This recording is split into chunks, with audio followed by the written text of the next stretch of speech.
చూసి ప్రియులారా ఇప్పుడు దీవించబడుతుంది. గేదెల పక్కన గేదెలు, చేను పక్కన చేను, వ్యాపారం పక్కన వ్యాపారం అవుతుంది. ఇల్లుకో ఎవరి మాట దేవుని వాక్యం మాట వింటున్నారా? గమనించండి ప్రియమైన దేవుని బిడ్డలారా. ఒకవేళ నిన్ను ఎవరైనా ఏ మనిషి అయినా అడ్డగిస్తే ఈ రాత్రి ఎవరైనా అటంకపరిస్తే నీ జీవితాన్ని నువ్వే పాడు చేసుకుంటావు. అప్పుడే ఎందుకు? గోల్డ్ వయసు ఉంది నీకు. ప్రభు నమ్మేసుకుంటావా? ప్రభువులో దిగేస్తావా? ఇంకా మాకిలాగా చీకట్లో బతుకు, మాకిలాగా అవన్నీ భరించు, అవన్నీ నెత్తి మీద పెట్టి మోసుకో అని వాళ్ళు పాడైపోవడమే కాకుండా నేను పాడు చేసే వాళ్ళు ఉన్నారు. జాగ్రత్త. ప్రభు ఈ రాత్రి కోరుకుంటున్నాడు, నేను వెలుగై ఉన్న ప్రకారము మనము వెలుగులో నడిచిన ఎడల మనం అన్యోన్య సహవాసం గలవారమై ఉందుము. హల్లెలూయా. నువ్వు నిజంగా ప్రభు వెలుగై ఉన్నాడు కాబట్టి ఆ వెలుగులో నీ బంధం. కాబట్టి రాత్రి ఆయన వెలుగులోనున్న ప్రకారము మనము ప్రియులారా ఈ రాత్రి సరి అయిన నిర్ణయం, సరి అయిన తీర్మానం, ప్రభువా ఈ 2024లో నీకు నచ్చని జీవితం నాలో ఉందేమో, నీకు దూరమై నేను బ్రతికానేమో, చీకటే ప్రాముఖ్యం అనుకొని చీకటిని అలుముకున్నానేమో, లోకమే మంచిది అనుకొని శాశ్వతం అనుకొని లోకాన్ని స్నేహించానేమో, ఇదిగో లోక స్నేహము నీతో వైరమన్నావు. ఇక ఈ రాత్రి ప్రభా నేను తీర్మానం తీసుకున్నాను, ఇక ఈ సంవత్సరం వెళ్ళిపోవడానికి నా ముందు ఒకే ఒక రోజు ఉంది. చప్పట్లు కొట్టండి సార్. ఒకే ఒక రోజు ఉంది. తెల్లారితే ఉరి తీసేస్తారని ఖైదుకు కూడా అవకాశం ఇస్తుంది గవర్నమెంట్. ఇదిగో ఈ రాత్రి దేవుడు నీకు అవకాశం ఇస్తున్నాడు. ఈ ఒక్క రోజులో నీ మనసు మార్చుకుంటే చీకటిలో నుండి వెలుగులోనికి, లోకములో నుండి వెలుగులోనికి నువ్వు రావగలిగితే నీ స్నేహితుడు యేసయ్య. చప్పట్లు కొట్టండి. నీ దేవుడు యేసయ్య. ఆ యేసయ్య నిన్ను వెలుగులో నడిపించాలని చూస్తున్నాడు.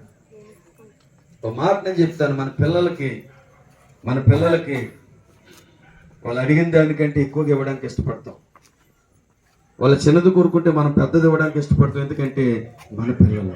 అవునా కదా? మరి దేవుడు కూడా ఏం కోరుకుంటాడు తెలుసా? మనం చీకట్లో తిరగమని ఆయన ఎప్పుడు కోరుకోడు, పాపములు తిరగమని ఎప్పుడు కోరుకోడు, లోకంలోకి వెళ్ళమని ఎప్పుడు కోరుకోడు. నా పిల్లలు నాకంటే రాజాగా బ్రతకాలి. నా పిల్లలు అధ్యాయం 1 వచ్చును. దేవునికి స్తోత్రం. రెడీగా ఉంది. ఎలాగుందండి? బస్సు వచ్చేసింది ప్లాట్ఫామ్ ఎక్కి, ట్రైన్ వచ్చేసింది ప్లాట్ఫామ్ ఎక్కి, ఫ్లైట్ వచ్చేసింది ఎయిర్పోర్ట్ కి, రెడీగా ఉంది. నువ్వు ఎక్కడానికి సిద్ధంగా ఉండాలి. ఇదిగో నీకు వెలుగు వచ్చింది. వెలుగంటే ఎవరు?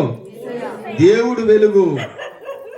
ఇదిగో నీ జీవితాన్ని వికసింపజేయడానికి, నీ కుటుంబంలోని దరిద్రతను తొలగించడానికి, నీ బ్రతుకులను శాపాన్ని తొలగించడానికి నజరేయుడు గాక. నీ బ్రతుకు మారును గాక. మార్పు చెందవా? నీ పాడుతున్న బాగానే ఉంది. మరి మనం మారేమా?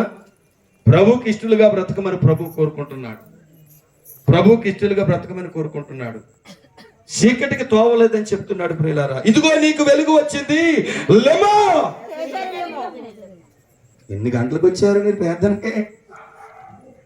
ఎక్కడ ఉక్కులు లేరు, టిక్కుమని పోని. ఒక అమ్మదారి కూరగాయలకి నైగర్ మీరు బోని కొట్టండి అంటుంది. మీరు బోని కొట్టండి అంటుంది. ఏసయ్యా నా ఇంటికి రాయేసయ్యా, నా జీవితంలోకి రాయేసయ్యా, నువ్వు వస్తే నా బ్రతుకు మారుతాదయ్యా, నువ్వు వస్తే నా వ్యాపారం బాగుంటుందయ్యా. ఏమండి?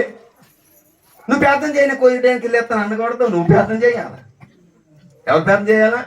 వ్యాపారానికి వెళ్ళే వ్యక్తి ఏం చేసుకోవాలి? ప్రార్థన చేసుకొని వెళ్ళాలి. మిసరెట్టుకు వెళ్ళే వ్యక్తి ఏం చేయాలి? మిసరెట్టుకొని వెళ్తున్నాను, యేసయ్యా నాకు సహాయము, నాకు ముందు వెనక. దేవునికి స్తోత్రం. దావీదు ఎవరు వెళ్ళారు? అన్నదమ్ములు వెళ్ళారా? కన్న తండ్రి వెళ్ళాడా? మేనమావులు వెళ్ళారా? బంధువులు వెళ్ళారా? స్నేహితులు వెళ్ళారా? ఎవరు వెళ్ళారు?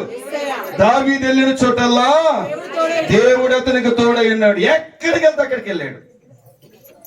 అలాగని దావీదు అసభ్యకరణ స్థలాల్లోకి తన బాధల్లో, ఇరుకుల్లో, అడవులంట, కొండలంట, తుప్పలంట, వాగుల్లో, గృహంలోకి వెళ్తే దేవుడు ఎక్కడికి వెళ్తే దావీదు ఎక్కడికి వెళ్తే అక్కడ దేవుడు వెళ్ళాడు. దేవుని స్తోత్రం కలుగును గాక.